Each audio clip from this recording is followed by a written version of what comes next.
Everyone, to the Standing Room Only podcast, episode 41. We got some awesome news to talk about with you guys this week. No guests on the podcast, just Goose and I. As always, if you guys do enjoy the podcast, make sure you give us a download. That's the best way to show support. It's the only way we can see our analytics. We don't know how to look at the streams or whatever, but downloads, best way to show support. You can follow us on our social media page, SR Only Pod. You can follow our personals. You can follow myself at the Healy6, and you can follow Goose.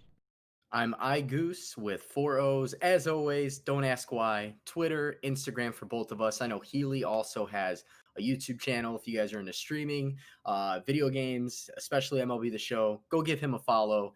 And of course, our SR Only Pod, we are on Spotify, Apple Podcasts. As Healy said, I just want to reiterate, it's important you guys hit that download button because we don't see our views from Apple Podcasts and from Spotify. We only see the downloads. So it is important to us. If you guys like what you hear, leave feedback, leave a rating. And we stay interactive on social media. So Twitter, Instagram, YouTube as well. Leave some comments on YouTube. So yeah, as Healy said, we have a lot to talk about. The last week, we did have Josiah Gray. The week before, we had Tyson Miller. This week, we don't have a special guest, but guess what? Myself and Healy are about as special as it's going to get. So let's get things started, Healy. I know we were talking earlier. Baseball, let's keep it with the same order. MLB, huge news, huge games. Do you want to start it off? Do you want me to start it off? You can. You're the Sox fan. I'm the Sox fan. So over the past week, through the weekend, we had the Sox and Cubs go at it, and the Sox destroyed the baseball. They destroyed the baseball. They destroyed the Cubs in the first two games. Jose Abreu hit 6 home runs against the Cubs himself. He hit 2, then 3, then 1. One of the best performances I've seen in a series. Hopefully he can bring that out when they make it to the playoffs. He hit another home run today. Great series. The bats came out. The Cubs won game 3. Yu Darvish pitched lights out. As he's been. Yu Darvish has been since the second half of baseball last year, leading into this year. He's been hot. And he's very hard to hit. Healy, what were some of your takeaways? I know, your predictions were the Cubs aren't going to be that good. They started off hot.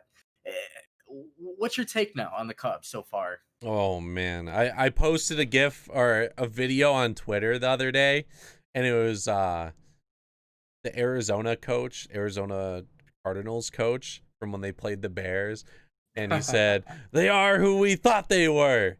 We let them off the hook.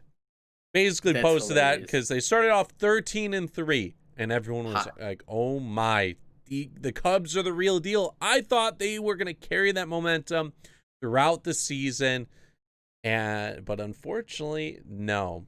They've had some injuries. Quintana now is off the IL. Tyler Chatwood hit the IL for a few days. AB's on the IL right now, but this offense, it's gotten pretty cold. The starting pitching is looking not so great again. Yep. Like they started off with a lot of quality starts with Kyle Hendricks, Lester, Darvish, Alec Mills was even in there. Tyler Chatwood was good to start off. A lot of quality starts, which meant that the bullpen didn't need to be in the games as long as often as they might have been. Prevent them from blowing games, and that's changed. Kyle Hendricks, past couple starts, he's gotten hit around a little bit. He got hit against the White Sox. I think he also got hit around against maybe the Indians when they played the Indians, but I think they won that game. But oh man, the offense has gotten cold. Ian Happ is looking great. He's still looking pretty decent. He's in that leadoff spot though, which I feel like anytime the Cubs put someone in the leadoff spot, they just don't perform well. Yeah. Don't know what it is with that team, especially now that there's a DH in which, the leadoff spot, to start off the game, you have to face that pitcher. Who knows? You didn't get to see how he approached other batters.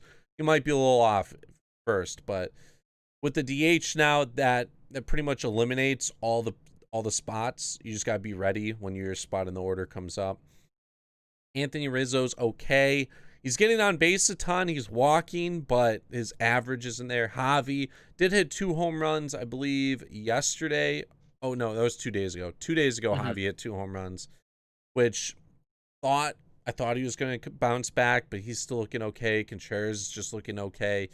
The Kipnis, like hot start, that's cooled down a bit. He's down in like the 270s, 260s after starting off hitting like 320. So it's just not looking too good. They're about to lose 2 out of 3 to the Tigers.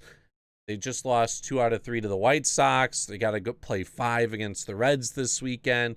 They got to play against the Pirates next weekend or next week.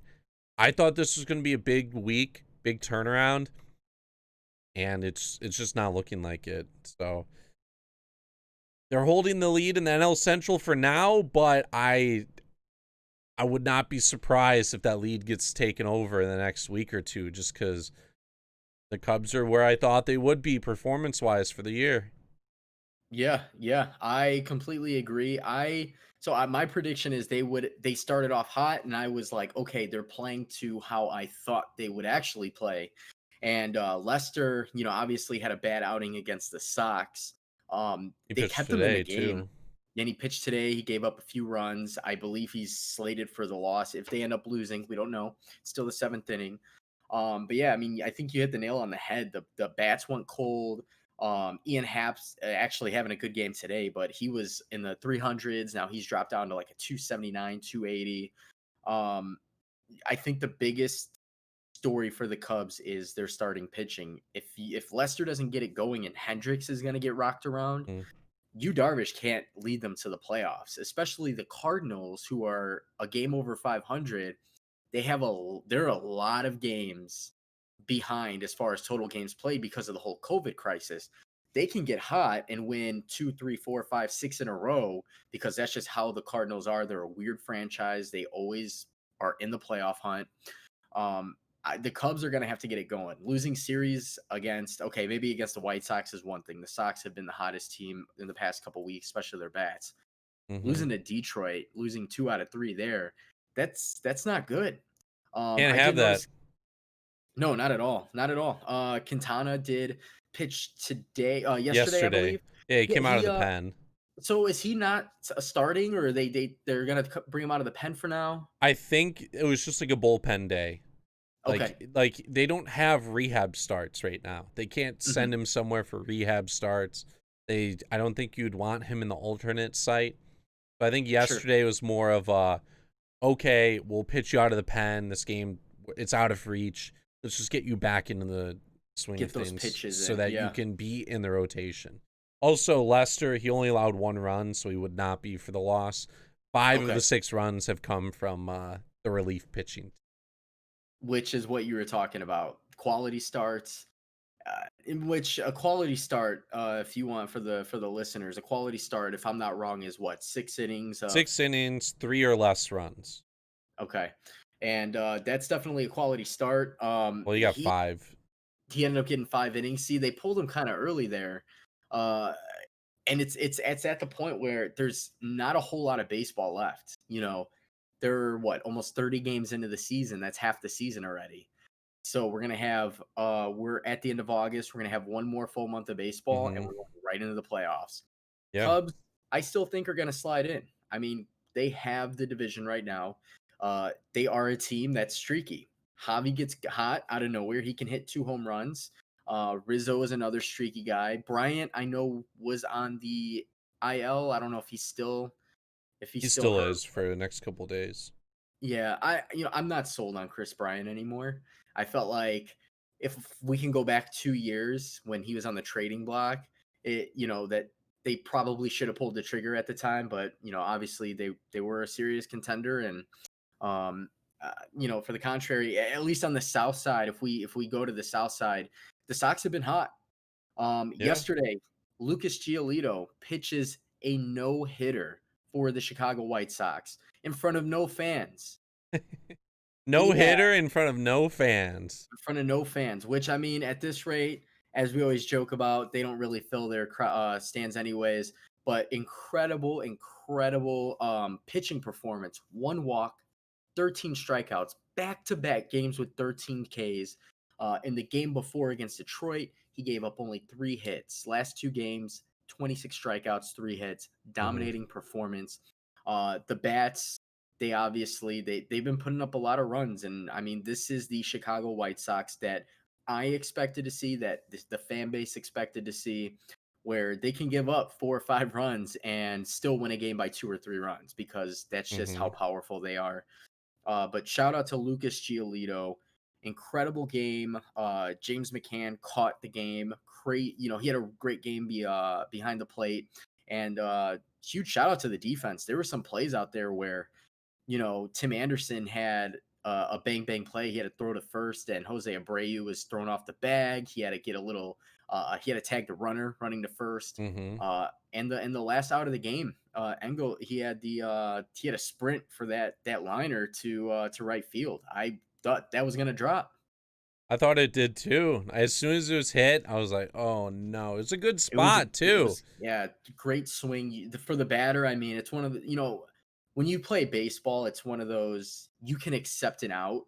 You Mhm. you put your head down a little bit because you're like, I got out. But like when you hit the sweet spot of the bat and it's a liner and the defender is just right there and there's nothing you can do, that's kind of what the play was, except for Adam Engel. He just made a great jump on the ball as soon as the bat, the crack of the bat, he was able to run and make the right play.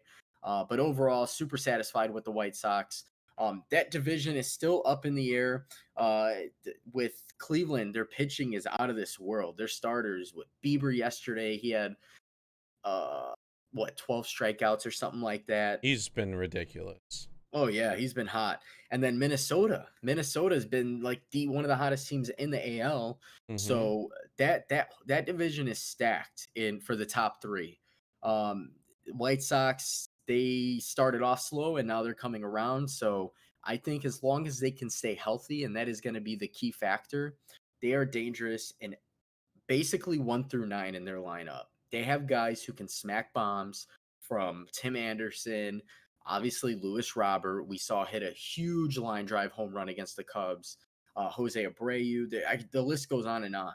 It's just a matter of staying healthy, Lucas Giolito, and hopefully one of these other starters. Maybe Dylan Cease can be that solid number 2 or 3 in the playoffs. We'll see.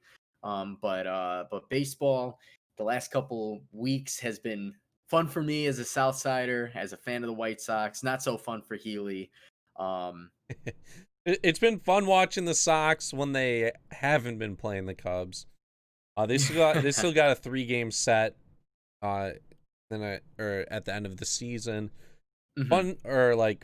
Fun fact though, yesterday in Lucas Giolito's no hitter, that final play was hit 102.6 miles per hour off the bat. Wow. You want to hear the expecting batting average of a hit like that? Yeah, yeah, definitely. Let's hear that. Let's get a guess first. 102. Yeah, line drive to right field. What do you think an expected batting average of that should be? I'm gonna say three. Let's keep it nothing crazy. Let's go 350. Raise it a lot higher than that. Are we talking about a 500? Higher. It was an 850 expecting Wow. batting average. Wow. Now, 850. so is that pretty much guaranteed an 850, because that would generally could be a home run with that velocity off the bat? It was only 13 degrees launch angle, so no. Okay. But for hits that are in that range and that launch angle and everything, it's generally an 850 batting average. Yeah. So that really just goes to show that Engel played that right. He Yeah. just played it right. I mean, even Giolito, after the game, he thanked his defense like 4 or 5 times, and obviously you always got to think the catcher who catches your game, but he noted like that was a great it when you watch it on the highlight, you're like, okay, he was there. The player was there. But for as you just said, to bat over and that's an over an 800 batting average with that velocity, and that's like a newer stat over the past few years with this the speed off the bat. That's a good macro stat there, but like you know for Engel to get there, that just goes to show that this team, as much as they do have mishaps on the defensive side, that they are fundamentally sound. And I think, going forward, that's going to be a huge momentum. You get, I don't know what it does for the locker room, but I could imagine a no hitter raising the chemistry, the momentum, um, probably at an all time high for this team, especially since Mm-hmm. they've been slumping over the last few years. You have young talent, you have guys from all over the world on your team, and that's a good stat. And I'm excited. I'm pumped right now for this team going forward. And it's as weird as it sounds, we only have a month left of baseball. Yeah, trade deadline is Monday, so the next podcast we will go over all the trades that happen. We'll see what trades actually. Yeah. Well, there was a trade that happened recently, but I don't know if I mentioned on the podcast, maybe during the baseball preview, but I thought this White Sox team this year, they reminded me of the 2015 Cubs. I feel like I mentioned this on the podcast before. Yeah. But yeah, they reminded me of the 2015 Cubs where like next year is supposed to be the year like where they're supposed to be good, but I just had that feeling that if it all clicked, they have the right pieces. They signed Dallas Keuchel in the offseason. Giolito is there. Well, Michael Kopech was supposed to be on the team this year. Kopech, Unfortunately yeah. not, but everyone's picked up the slack from that. And then yeah, just Robert, Moncada, Grandal, they're all killing it. Yeah, yeah. The bats are there. The runs are going to get scored. At this point, let's see what the pitching can do, and if not this year, like you said, next year for sure. I don't see them in Vegas being anything higher than a top 5 for best bet. So, in other baseball news, the San Diego Yeah, Padres uh set a record for, I don't know, is that a new brand, is that a record for yeah, all teams, or is that yeah. Record for so? all teams.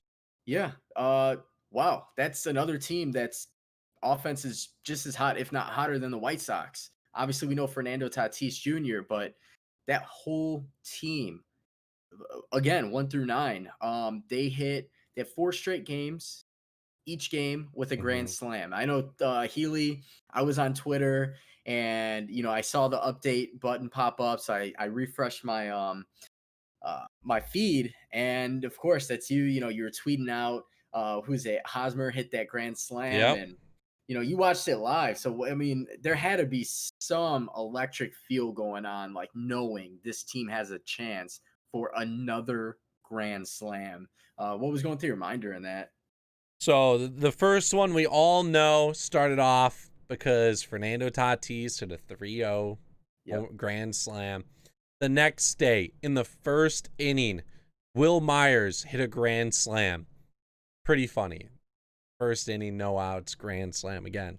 Insult to injury. Then the third game, I was watching it, and it was kind of funny. It was like, oh, they hit 2 grand slams. What if Tatis walks here and Machado comes up and hits the home run?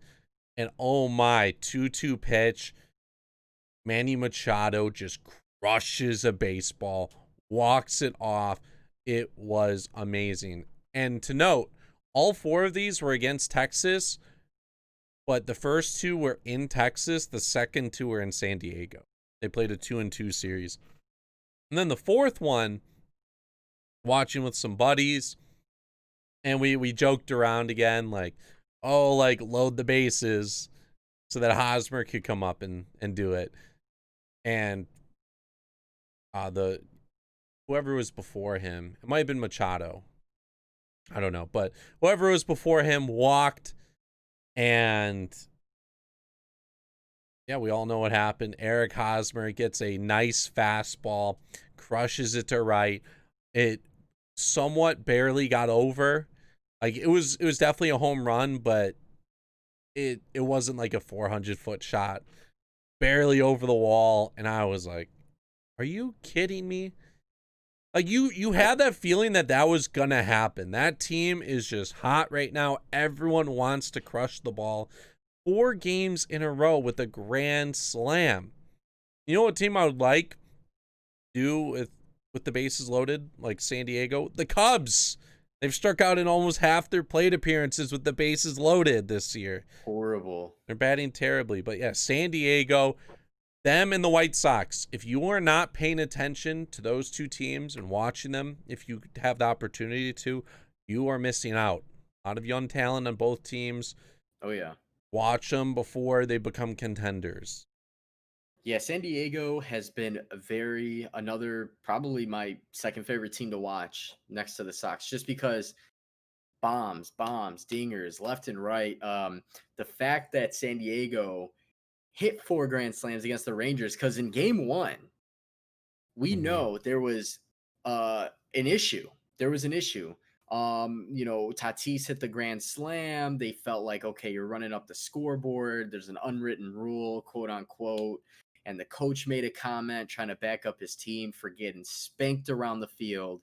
And guess what? There's 3 more where that came from, guys. 3 more. Step your game up. There's no Um, crying in baseball.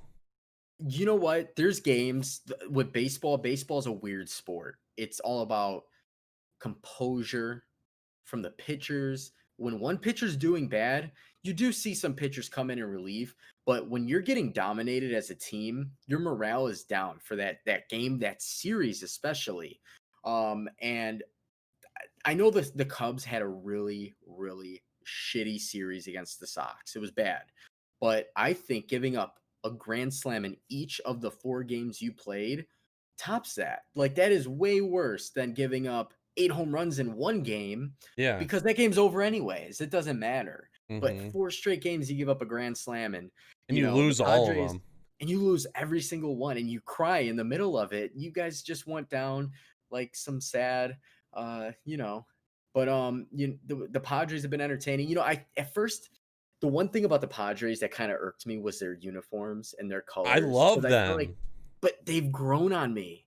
At first I was like, oh man, they just literally remixed UPS colors and made it their own. But now I'm like, the more I see it, the more I like feel like getting a Padres jersey, like a Yeah. Tatis jersey. Yep. They have their own You know, personality on their jerseys. Their road ones look cool too. They aren't oh just yeah. blank. It's swag. Now that's swag right there. I wonder if they go to swag school. But anyways, yeah, Padres have been fun. They're obviously in a very, very tough division with the Dodgers, leading the way right now. I mean, great bats, great pitching. Kershaw's been pretty hot. The Padres, I think, should end up stealing one of the wild card spots at the very least, if they don't end up sliding into the number one spot in the West. But yeah, they're going to be dangerous in the playoffs. How do you beat good pitching? Great bats. Speaking of people that have been well, Jacob DeGrom. Hmm. He had another fantastic start tonight. Uh, 7 innings pitched, 1 earned, 14 strikeouts. The game was 4-1 before he left, and you would think he would get a win. No, he didn't. Justin Wilson comes in, 1 out, 3 hits, 3 earned.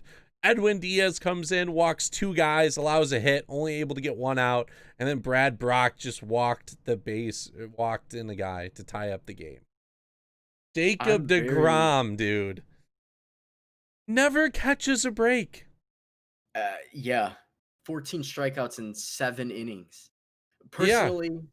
Personally, as a coach, you're gonna get low. You're gonna be you're gonna be scrutinized for that, because for one, you took him out of the game. He's only at, I think he had 100 pitches, 104 pitches.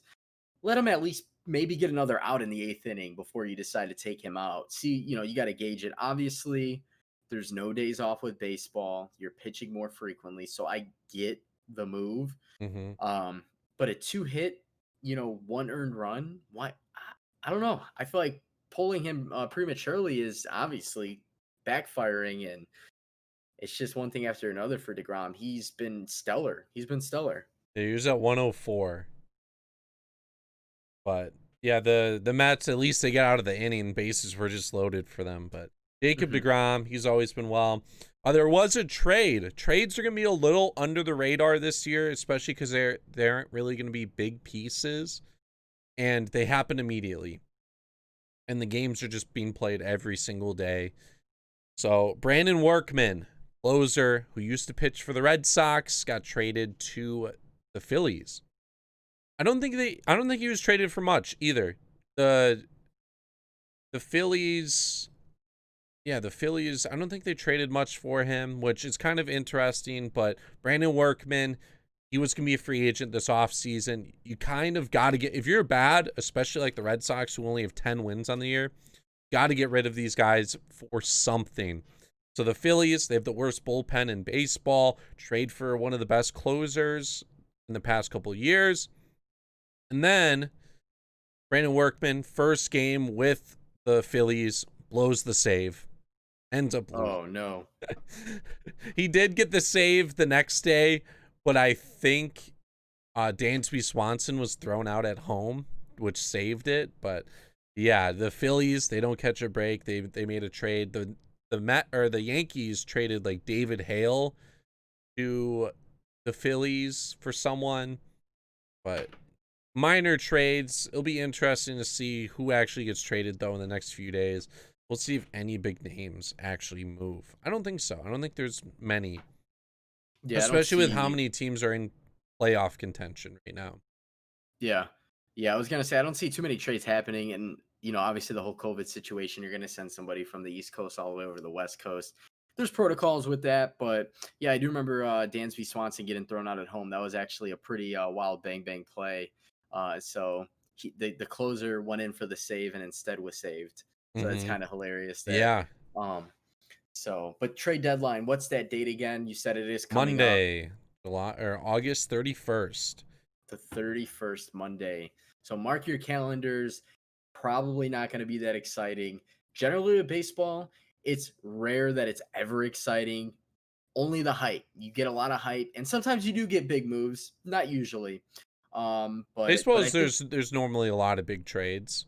I'd say baseball yeah, is one of the biggest trade deadlines, yeah, just it's definitely better than basketball. because I think it's like the best one because you actually see these big name players get moved. Like last year, we should have saw Madison Bumgarner get traded. Instead, we saw Zach Greinke move Yeah, the Zach Greinke did. Yeah, Astros, help out them. Mookie Betts was probably going to be a trade piece if he didn't get traded uh, in the off season. You always see it with like Verlander a couple years ago. We saw it with Chapman a few years ago. There's normally a Aroldis. Yeah. lot of big names being moved at the trade deadline. Yeah, so maybe something will happen in these next few days. Obviously, there's still a season, especially with however 30 games left. There might be some moves. Who knows? Obviously, the Phillies have made a couple of moves here, and in hopes to catch that second wild card spot in the NL. We'll see how that plays out for them. But I think that's going to wrap up news for the MLB. Mm-hmm. So again, we had a fun week. Baseball was pretty lit, to say the least. But we can transition over to the NBA, where there is uh, news, highlights galore. They're in the first round of the playoffs. Let's start off with Luca's performance in Game 4. So obviously, Game 5 they lost. They are down in the series 2-3 to the Clippers. Clippers dominated last game, but Game 4 I want to talk about specifically because that game Porzingis was ruled out. He's having knee Mm-hmm. problems. Doncic, Luca was playing a good game most of the game and just kicked it up out of nowhere. I know that the Clippers are kind of bullying him out there verbally. Marcus Morris has been physically getting on top of him, stepping Mm-hmm. on his ankle in this series. As I've said before, Marcus Morris is an instigator. expect him to be grimy, gritty, whatever you want. That's his role. That's his role. He can hoop and he can be, the instigator. But Luka's performance, he had the game winner, which I unfortunately did not see live. I was watching the game about third quarter. I turned it off. Mavericks pull off the stunning finish, and it's all hats off to Luka. He had a triple double, I'm pretty sure, through three quarters. He had like 17 rebounds, 13 Mm-hmm. assists, and what was his point total? 42 points. 42. Yep, 42 And points. Luca is a bad, bad man. He 21 years old. 21. Obviously last year he proved he's a great ball player. He can play with the best of them. I don't see them winning another game in the series if Kristaps does not come back. There's no way Max Kleber or I don't even know who else they really have that can, run with these the Clippers. The Mm-hmm. Clippers are deep. They have Montrezl Harrell came back for the series, who's been on the quieter side. Physically, vocally, he's letting his presence be known. But the Clippers, I just don't see them losing another game in this series. Even for Luka to go off and do what he did again. I mean, it took him a triple double and a game winner to beat the Clippers. You're not going to get that every game from him. But, hats off to him. One of the best playoff performances I've probably been able to see in a while. He's up there with the LeBrons, with the Jordan. Donovan Mitchell's been having crazy, crazy series. He's dropped 50 points twice. Um, are you surprised or as surprised as I am by Utah in this series against Denver? Uh, Not really. I did, like they're playing in the neutral court. I felt like they're the they're the 3 and 6 seed, right? Yeah, Denver's 3, Utah 6. I just feel like that whole middle area of the Western Conference, it's just a huge toss up, It's a toss especially up, in a yeah. neutral site. You have Donovan Mitchell, you have Mike Conley, you have Rudy Gobert. Oh yeah. They Joe have a lot. Ingles sometimes can Yeah, fill it up. And I think the big thing you just hit it on the head. They're at a neutral site. They're not in Denver. They don't no, have the elevation. no, So, and Michael Conley has been quiet the last couple of years, especially since he joined Utah.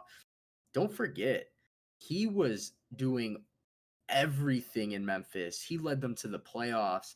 Granted, they had some talent with Marc Gasol and Zebo Rudy and some Gay other guys. Yeah, Rudy Gay. But for a Conley little was the bit. Yeah. facility. Yeah, he was the facilitator over there for a while, and he's super talented. And obviously Ricky Rubio in Utah wasn't bad, but that wasn't the best fit. Conley is the best fit for them.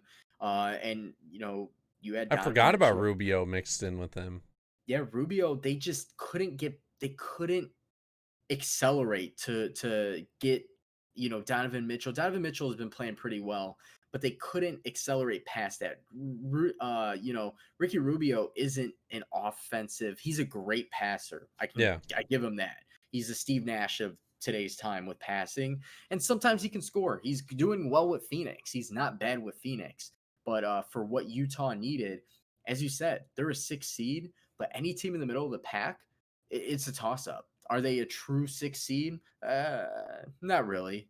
And Denver is another team where Michael Porter was hot for a couple games, and he has been not for the last few games. So Paul Millsap had to step into the starting lineup, and if Paul Millsap had to step into the starting lineup, that's saying a lot because I don't think he started in a while. I don't really know much about Millsap this year, but yeah, with Millsap, they have Jokic, Jamal Murray. That team solid as well. I think that's probably the best. The Thunder and Rockets, and that series with the Nuggets, Jazz. I feel like it's the best matchup that we've seen. Oh, hands down. In the East, we saw the Sixers get swept by the Celtics. So Celtics already moved on. Heat swept. Indiana, they moved on. In the West, nobody has won a series yet. Not one series has been won. Uh, Damian Lillard probably won't play another game in the playoffs. He had a sprained knee, which fine. You know what, the fact that he even went along with it, he played his heart out. They made the playoffs They made the playoffs. I didn't think they would make it. and they won a Uh, game. and they won a game. Yeah, they won a game, and Dame played. I mean, he's incredible. He's incredible to me. He doesn't need to win a championship for me to know he's one of the top players of all time. Um, the Lakers should win the series. OKC, Houston. OKC blew my mind this year. I mean, we talked about it before on previous podcasts. I know Houston is without Russ, and they probably will be the rest of the series. But even without Russ, they've been pretty good. And I like OKC. I like the future of OKC. Shea Gilgeous Alexander. They have Dennis Schroeder coming off the Chris bench. Paul. Chris Paul. You know what? I applaud him. Everybody thought he was done, and this is where he's gonna finish his career, and he's just gonna deteriorate, and just his career is gonna be killed there. Wow, I he's didn't even think he would last the season. I thought they would trade him. trade him or he would get quote unquote hurt, right? Then we Yeah. see that all the time. Or No, DFA'd or like released at some point. Houston should win the series, but whoever wins this series, and I think they end up playing the winner of Utah and Denver, Yeah. is going. It's that next series is going to be very competitive. I'm excited for that next Well, series. this is they're the 4 and 5 seed, right? 4 and 5, yeah, So they play against the Lakers. it would be the Lakers. You're right. Ooh, we're about to see a very good matchup. Doesn't matter who Yeah. advances out of this series. I think they're going to put up a fight against the Lakers. Yeah, and the Clippers, if they win this series, which they should, if they go on to play either of the other two teams there, that's going Denver to be or yeah, Denver or Utah. I want to see Denver because when they're healthy, they are an absolute beast of an all-around team. They're great at center.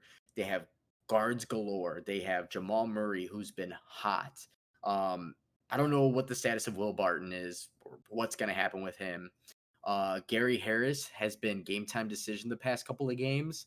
He can hoop. He will be back for the next series. Mark my words. mm-hmm. And then, the list just goes on for that team. It goes on and on. And so the West is exciting as always. The East, I'm not that excited for. The next series, I know, if I'm not mistaken, is obviously, Toronto also, they it was 4-1 for Toronto, or they Uh, swept. I think they swapped.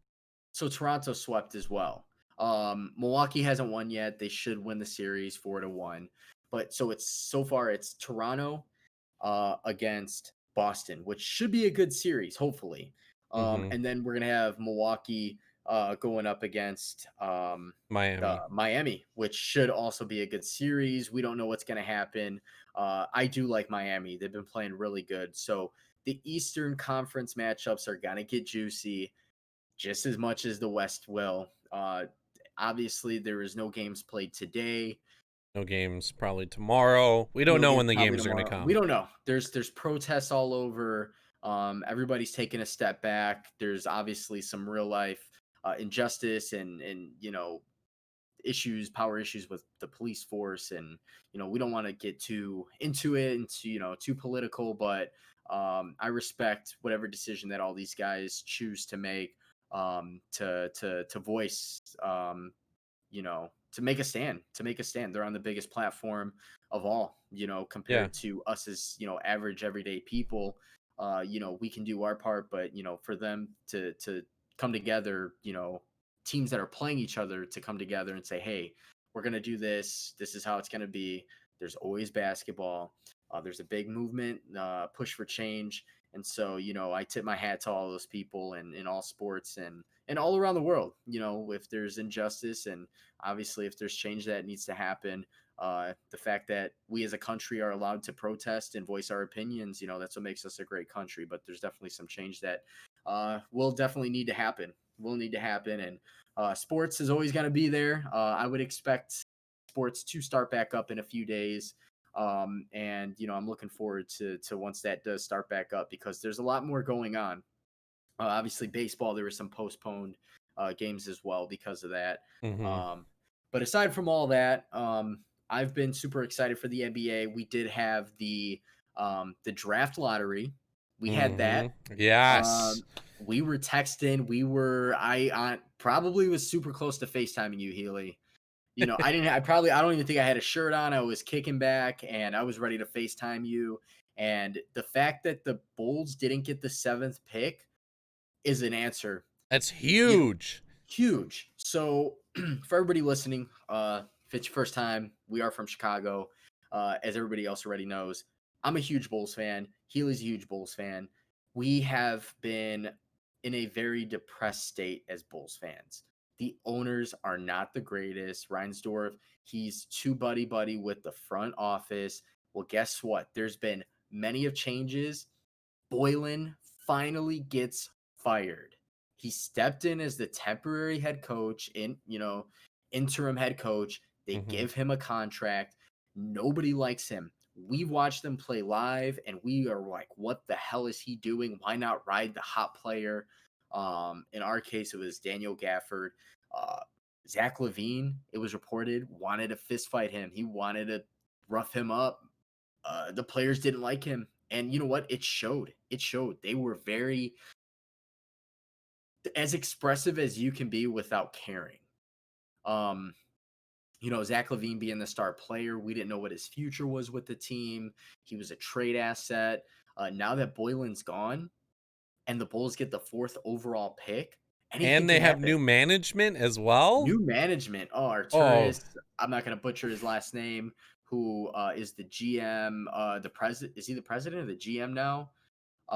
He took over because so the Bulls going way back for I don't even know how many years now is John Paxson, Gar Forman did good things with the franchise, but they also did a lot of bad things, as yeah. in nothing. They it was Chicago being a major market team Mm-hmm. was not a destination for top free agents and Yeah. haven't been. And people didn't want to go there because of them, because of the things that they heard with the management and everything. They did not want to go to Chicago. Now they've turned a new leaf. They have these brand new guys in. They completely tore down the house. They've rebuilt it from the top. And I am very hopeful, super hopeful for this I'm team, especially with free agents. In past years for free agency, I didn't even want to think about who was in free agency because I knew they weren't coming to Chicago. And with how Yeah. basketball is, you can turn around a team in a year. We're no longer in the rebuilding stages for the NBA. Football, you'll have rebuilds, and or baseball, you're gonna have a rebuild. Basketball, no longer the case. These guys sign 4-year contracts. A lot of them sign options so they can opt out whenever they want. And you can easily turn around a team in 1 year by signing guys, by making trades. And I feel like within the next couple of years, the Bulls are going to be right back up at because of these. Yeah, yeah, absolutely. Obviously, it's all it's contingent on what happens in the offseason and the draft.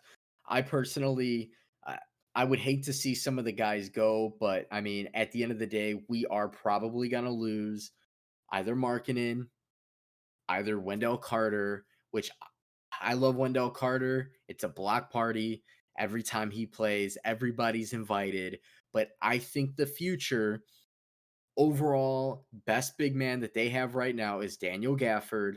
He's great defensively in the paint. Offensively, we witnessed him personally have a great offensive game. We don't know who, but I would expect somebody to get traded that is going to leave a bad taste in our mouth, but it's going to be for a good reason. Whether if it's to trade up in the draft. Now, a lot of people I'm hearing are they don't want LaMelo because of who he is or where he comes from. He's a ball. Lonzo Ball isn't playing up to the hype. Their dad, you know, is the new Kardashian of the NBA. I personally like the top 3 guys in the NBA draft. I'm a big fan of. I don't I don't know if the Bulls really grab anybody great without trading up. Mhm. They do have a second round pick as well that they can I think use. someone will slip down to them. It's just I really want Melo, but if they can't get him, if they can't force a trade, I did hear that LaMelo only shot like 22% from jumpers in the Australian League, which isn't great. He has the height. But I either want him, but this draft is loaded. That's why we wanted number 4 over number 7. Number 7, Yep. you have a chance of not hitting anyone. In this draft, everyone in the top 5, I think, is a hit. I kind of want LaMelo, or I want that foreign guy. Yeah, Denny, a Yeah. Vigil, or yeah. That's actually who they're saying the Bulls will end up probably getting is either him or LaMelo. They're Mm-hmm. saying the Denny again, Avij I'm gonna Mm-hmm. butcher his name all day. He's supposed to be a bigger Luca. Well, we'll see about that. I don't know much about him.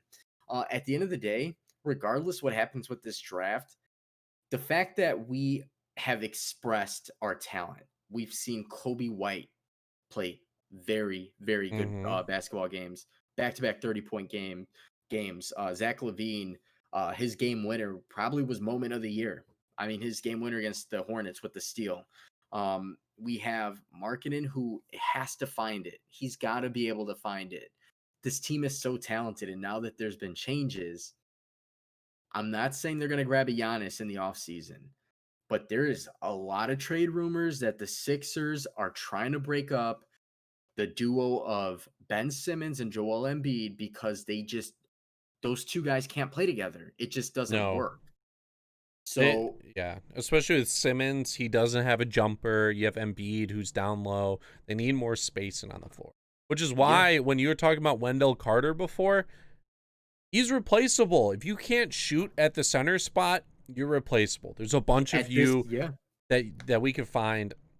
I don't know about you, but I would not mind them trading anyone on the team besides White and Levine. Anyone else you could trade. I don't yeah, care. I don't have any attachment towards anyone. I agree.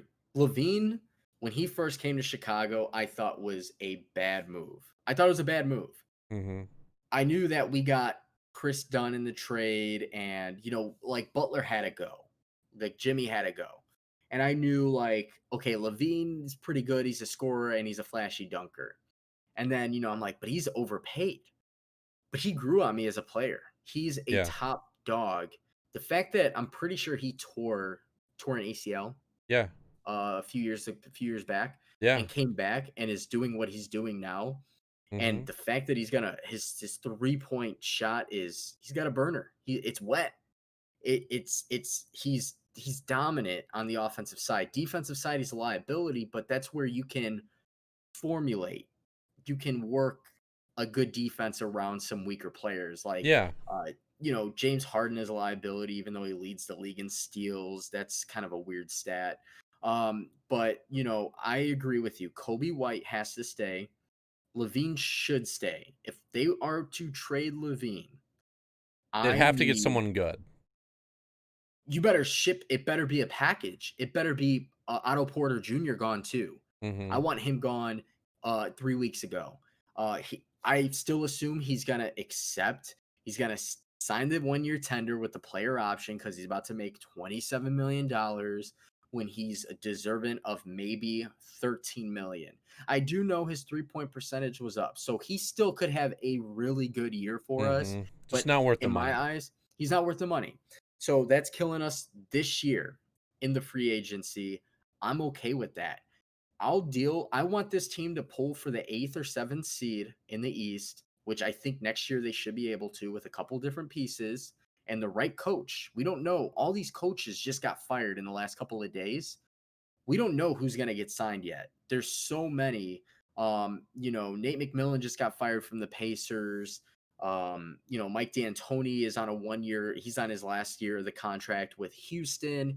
Apparently, Indiana's looking at him. Who anybody can get signed right now. Mm-hmm. I think the Bulls would be the most uh, I wouldn't say lucrative, but I would say eye-opening for a lot of coaches only because it's a huge opportunity to start with young talent and a Mm-hmm. lot of money not going into the uh, next off season, but the off season following. So that this second year, I have high expectations for the Bulls. And like you said, one off season can turn you from an eighth or a ninth or a 10th seed into a one seed. Anything can happen. One big trade. That's just how basketball is. So as a Bulls fan, having the fourth pick, having a lot of options, having fired Boylan, I am super excited, more excited than I've ever been for, and I've been watching the Bulls nonstop since probably '04 when they had Duhan and Kirk Heinrich and I think Ben Gordon was a rookie that year. That's when I was still really Cephalosha was on one of those teams. Thabo Cephalosha, I think, yeah, was a couple years later. They had Andre Snocioni, they had Luol Deng, they had talent. Then you know what? This team, they've gone through Elton Brand, Jamal Crawford, Eddie Curry's, Tyson Chandler. They've had some young talent that they just let slip. Mm-hmm. Now I can see them getting rid of one talented guy, like you said, and we'll be okay with it. We'll be Mm-hmm. okay with it. Free agent market is huge in the next couple of years. I am pretty scared though. I don't know about you, but this is like the Bulls' highest pick that they've had in a while, probably since like Derrick Rose. Derrick Rose. And Yeah. that was a cakewalk pick. It was the easiest pick. I know that Michael Beasley was up there too, but wow, that was an easy pick. Fell right into our laps. Weren't even supposed to get the number one pick, but Yeah. at the four pick, especially when there isn't like a number one guy this year, and there's a bunch of good talent. A lot of this talent is going to be good, and there's going to be that guy or two that just isn't, and you got to make sure you pick the right guy. Yep. We've seen it in multiple drafts before where a lot of good talent to start off, and you're that one team that messes up. Don't want that to happen. Don't want to pull a Yeah. Warrior or don't want to pull a Timberwolves and miss out on Stephen Curry twice. Yeah. Literally, they missed out on him. I think they had how many? They had so many picks that year, At the seventh and and ninth pick. there's guys out there that are like, the Timberwolves, they draft Andrew Wiggins, and you're like, wow, Andrew Wiggins, he's gonna Jabari play with Parker went number 2. Jabari Parker. You know what? Jabari Parker was starting to ball out before he got hurt again. I think he Mm-hmm. hurt his knee twice. Obviously, Chicago talent. The who did the Pistons draft? Who was their Darko? They Darko, yeah. drafted Darko, who was supposed to be the best player ever since Michael Jordan, apparently, and Mm-hmm. he was the biggest bust. Greg Oden ended up being a bust. There's been big names who are drafted top 3, top 4, top 5 who end up being a bust, like you said. So hopefully at the fourth spot, if it is LaMelo, I think he's very well capable of being developed into a good basketball player. Wiseman obviously looks pretty good, but we can talk about these guys all day. But at the end of the day, we'll know in 3 months, 4 months whether they're going to make a name for themselves. Looking back at that 2014 draft, the Bulls traded Gary Harris and Yusuf Nurkic for Doug McDermott. Oh man, don't tell me that. Really? Yeah, that Andrew Wiggins draft that was not good at all. I'm just hoping. I feel like this could be a very good draft. This is definitely gonna be memorable for hopefully the future. And yeah, I'm just praying that the Bulls just pick the right guy. Yeah, and like you said, it's hard. You don't know who the right guy is. We want Lamelo. I mean, I want Lamelo. Obviously, you want Lamelo. A lot of people don't, but doesn't necessarily make him the right guy. But I think going with somebody who's gonna stretch the floor and be a point forward. That's the future. That's the future. You have the big guy, your best facilitator, leading the team down court Hmm. every single time. Ben Simmons. Yeah, and the Bulls have kind of Giannis. lacked that because like if they do pick Lamelo, he's gonna be the one. You move Levine to the 3, move Yeah. White to the 2, or maybe White stays at the 1. And Levine's not made for the 3. He doesn't play defense enough. You kind of need that 3 guy to like play some defense and also get some boards. But I, if they don't pick him, I hope they get that foreign guy at number 4 because he'd have the Yeah. height. He'd be able to play that position and hopefully be a good European talent. It worked out with Luka, but we have seen in the past European talent could be It's what's hit the or word? miss. Yeah, it's hit or miss. Could be I can't find the right word where you you overvalue him a lot just because he's from Europe, but he's been playing in European leagues and they play differently over there. I don't know. Yeah. It's we'll see whenever that draft happens. Hopefully we're satisfied with our pick. I think we should be, especially because the two teams in front of us are gonna take they're gonna take the centers. Warriors are gonna take either James Edwards or is it James No, Edwards? James Wiseman and James then Wiseman, Anthony Edwards. Anthony Edwards. Yeah. So So we'll have to see. I think the Bulls will get a good pick. But speaking, Obi Toppin's another one too ooh, from yeah, Dayton. So yes. Sticking with the NBA though, we'll talk about the awards that have been announced. So far, it's been Defensive Player of the Year and Coach of the Year, and the Coach of the Year was actually your pick, that was my pick. I Nick went. Nurse. Nick Nurse is. I don't get me wrong. Budenholzer with Milwaukee has done great things, but Toronto to do what they did without their MVP player says a lot about Nick Nurse as a coach. I Mm-hmm. know they had Pascal Siakam who stepped it up last year and he's definitely an all-star. Kyle Lowry is a good point guard. He has bad games though. Fred Van Vliet has stepped it up. It's they've developed a winning culture, and that yes does fall into the 12 guys that are playing the game, Mm-hmm. but it also I mean primarily falls into the coach. That morale has been held up. They knew they rented Kawhi to win a championship and they rode with that whole momentum into the season. They're a number 2 seed. They are they dominated in the first series. Granted, they did play Brooklyn, which is whatever. But Brooklyn, I mean, has some talent. Minus Durant and Irving, they still are a talented team. Mm-hmm. Karis LeVert is a top dog and will be for the next few years. But the way they dominated, they won a game by like 30 points, and I was just appalled by it. Like I it was almost like they were facing a high school team. And I know the Nets aren't that good, but they did it all year. They played well all year. Nick Nurse, well deserved coach of the year. He's gotten them to the second round of the playoffs. And maybe they might be able to beat the Celtics. The matchup is juicy. It's a juicy matchup. You know, and I think who was your pick? You had I had Budenholzer yeah, for with the Milwaukee, which Bucks. I mean, he easily could have won it too. I Mm-hmm. mean, number one, they have the best defensive team. It's just hard when you have Giannis on your team because obviously, no matter where he goes, he's just the best player Yeah. on the court. I just thought Um, their record was just so much better than everyone else's that they he dominated. would have gotten it. But Yeah, yeah, Nick yeah. Nurse, solid pick, especially without Kawhi. And then the defensive player of the year, Giannis. Giannis Giannis won it over Antetokounmpo. AD, which I think we both thought AD would have won it. I think he should have won it, but Giannis gets it, which could lead to Giannis getting the MVP.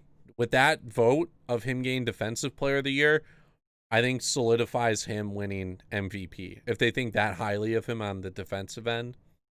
Yeah, because offensively, he's dominating. I Mm-hmm. mean, he can pop the three every once in a while. He gets from half court to the bucket in 2 steps. He's just overall, he's a freak athlete. He's incredible to watch. He's second to none. I mean, he's the best player in the league in my eyes. I mean, there's Mm-hmm. guys who are talented in different areas. Obviously, LeBron is, a great player. If he gets MVP, I'll be shocked. He shouldn't get it. But Giannis, hands down, has my vote. If I can put into the ballot and just vote for somebody, it's Giannis 100 times back. So, uh, well deserved. He'll be back to back. They very well could be in the finals this year.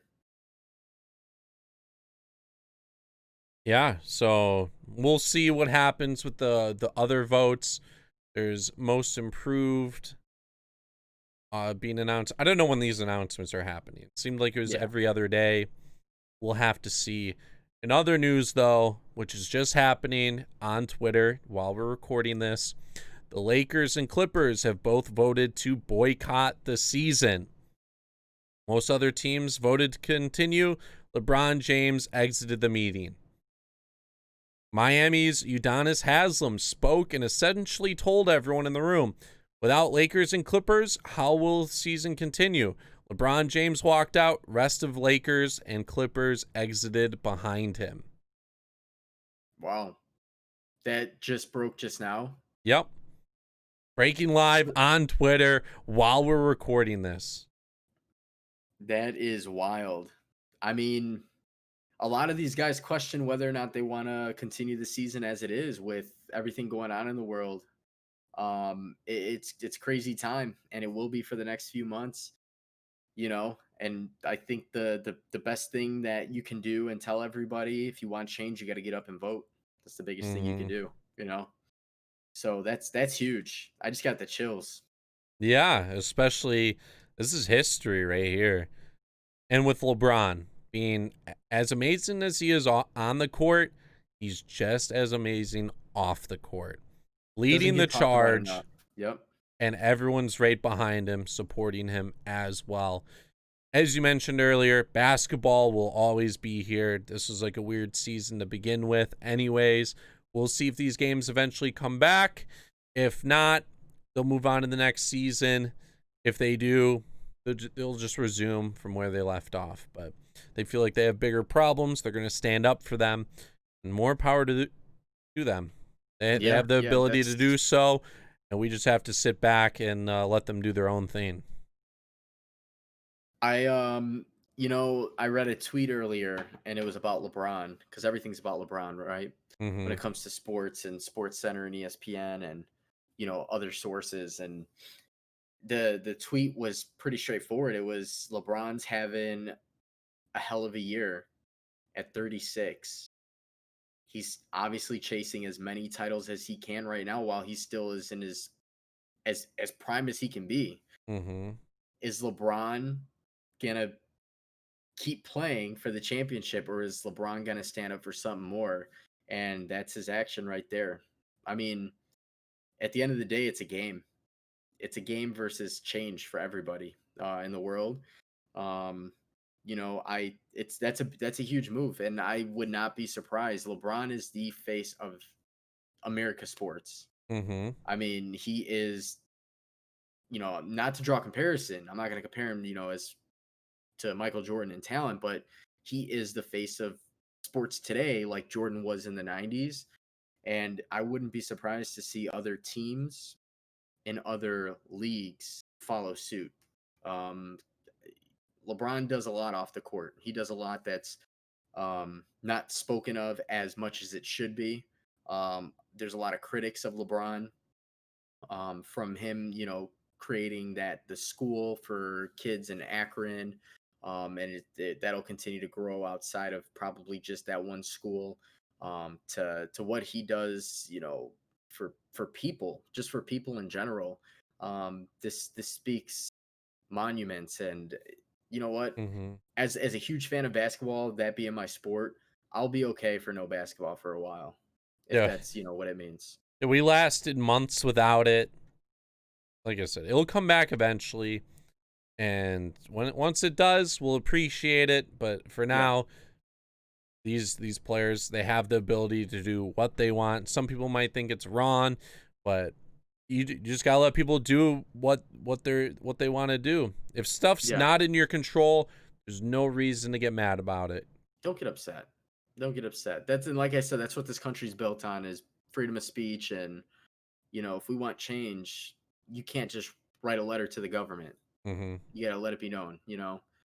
Power in numbers and power in power. I mean, these NBA guys are some of the most powerful. LeBron is a powerful person. Hmm.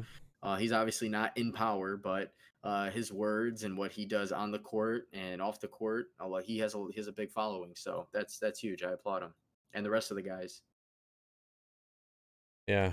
So we will see what happens with that over the next few days, weeks. We'll probably have an answer by the next podcast.